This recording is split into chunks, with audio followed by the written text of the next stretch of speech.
Sadarkah kita bahwa hari-hari yang kita lewati, waktu yang kita buang percuma adalah waktu di mana kita menentukan masa depan kita. So, teman-teman semua, kembali lagi saya di sini membuat video, merekam diri saya, melatih kemampuan public speaking saya, melatih komunikasi saya, dan juga melatih skill storytelling saya. Di sini tentu saya terus mencoba bagaimana caranya supaya saya mempunyai kemampuan storytelling, maka saya terus mencoba melakukan latihan ngomong di depan kamera. Dan tentu ini adalah bagian kecil yang saya lakukan dan saya terus mencoba untuk bisa mengasah skill yang saya miliki ini supaya saya benar-benar punya value, punya nilai. Kira-kira kalau misalnya saya konsisten untuk melakukan latihan ini, apakah saya bisa?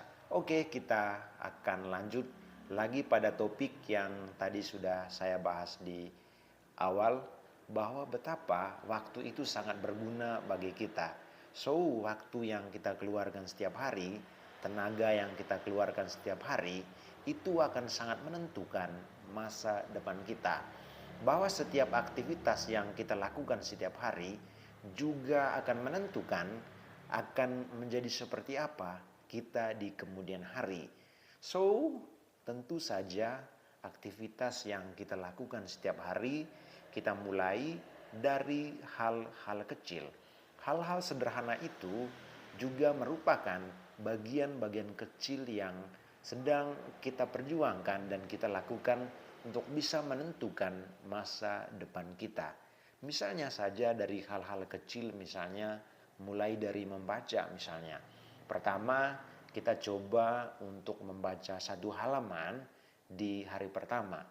Kemudian kita lanjut di hari kedua, kita coba untuk baca 2 halaman atau misalnya 3 halaman. Nah, kalau kebiasaan ini terus kita lakukan dan kita benar-benar meluangkan waktu kita untuk hanya membaca 1 jam sehari, itu sudah cukup. Dan ini adalah contoh sederhana aktivitas yang sangat produktif yang ketika kita lakukan itu akan sangat menentukan pemahaman kita, akan menentukan sejauh mana kasana nanti proses berpikir kita akan menjadi lebih bagus ketika misalnya kita memberi sebuah opini atau menyampaikan sebuah gagasan atau berargumentasi misalnya, itu sangat jelas sekali terlihat bahwa kita adalah orang yang punya perspektif yang sangat berbeda dengan orang lain, dan tentu saja perspektif itu muncul dari kita dari latihan membaca setiap hari. Nah, tentu saja itu semua adalah hal-hal produktif yang kita lakukan dan kita terus isi waktu kita terus luangkan waktu kita demi aktivitas yang produktif. Dan ada begitu banyak lagi waktu yang mesti harus kita gunakan untuk kita jadikan sebagai peluang bagi kita untuk kita isi hal-hal yang produktif. Nah, bayangkan hari-hari ini misalnya ada begitu banyak anak muda yang menghabiskan waktunya hanya untuk dunia hiburan. Generasi hari ini, mayoritas lebih banyak misalnya mereka sering men-scrolling media sosial yang justru di media sosial itu juga ada begitu banyak hiburan yang mereka tonton.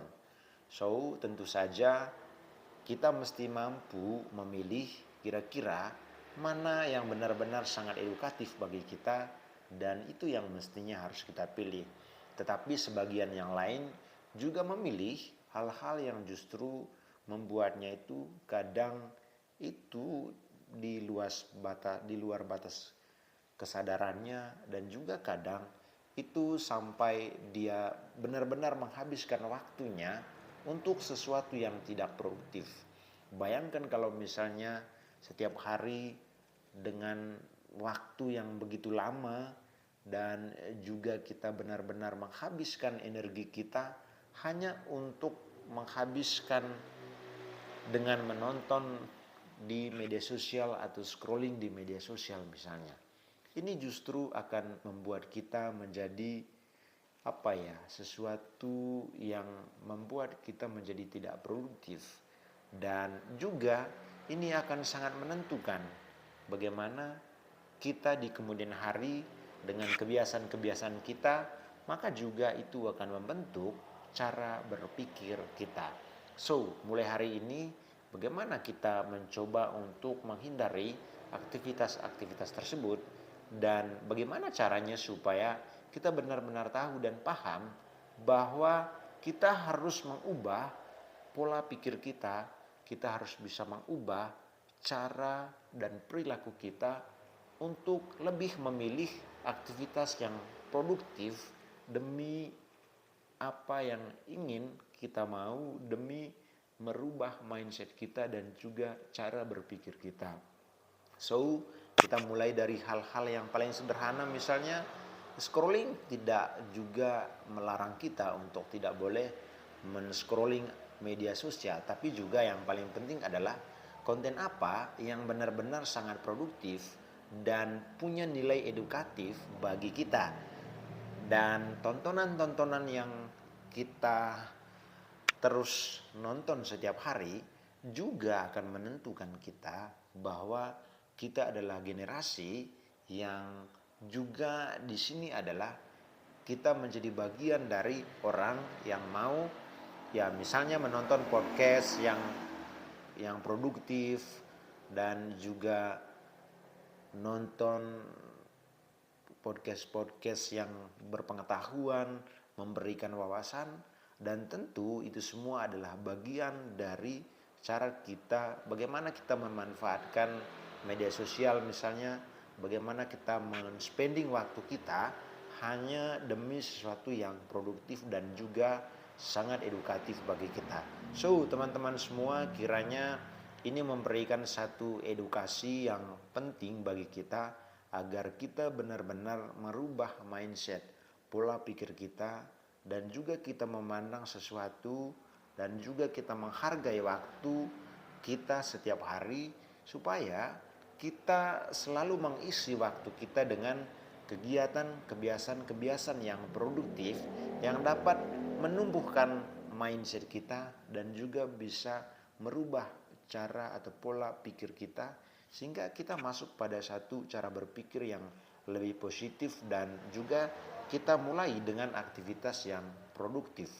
Dan semua itu tentu lahir atau muncul dari kebiasaan-kebiasaan yang kita lakukan setiap hari. Tetapi tentu saja ini adalah salah satu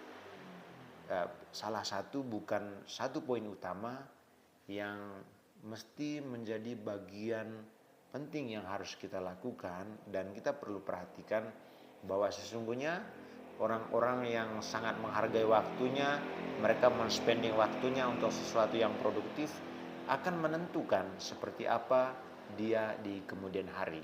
Oke, teman-teman semua, demikian apa yang bisa saya sampaikan di sini di video saya latihan storytelling dan juga latihan public speaking ini. Semoga ini memberikan manfaat bagi teman-teman semua di sini yang menonton video-video saya ini, dan video ini hanyalah sekedar video saya latihan storytelling, latihan public speaking, dan semoga ini bisa menjadi sebuah video yang menarik dan juga bisa ditonton oleh semua yang menontonnya.